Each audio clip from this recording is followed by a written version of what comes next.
Hello and welcome to today's Living Life with Purpose broadcast. I'm your host, Phil Foster.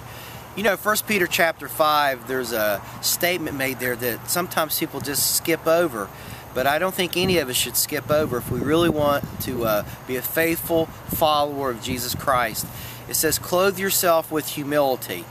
And if you look back in the Gospels, Jesus exhibited this type of behavior more than anybody else. Remember at the last Passover, when Jesus got up and he took a basin and filled it with water, and he took a towel and began to wash the disciples' feet.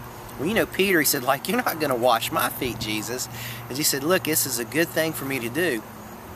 And I think Jesus, one of the things he was trying to communicate there was that if we're going to be used by God, we've got to humble ourselves. We shouldn't have too much of an opinion of ourselves. You know, God can use anything. He used a donkey one time to get a message across. He could certainly use you or I. Alex Haley, he wrote the great movie and the book Roots, said if you ever see a turtle on top of a fence, you know he had help getting there.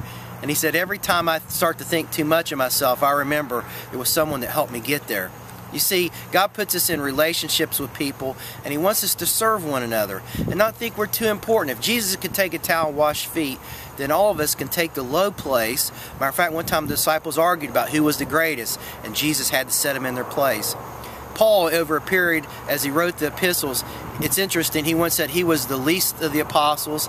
Then later, 3 years later, he said, I'm the very least of the apostles. And then 5 years later, as he wrote this other verse, he said that he was the foremost of all sinners. So a guy that God used to touch the world, but thought less and less as God used him more and more. Well, look, we're all out of time today. I just want to encourage you to humble yourself before God. And the Bible said he'll raise you up in due season if you'll do that.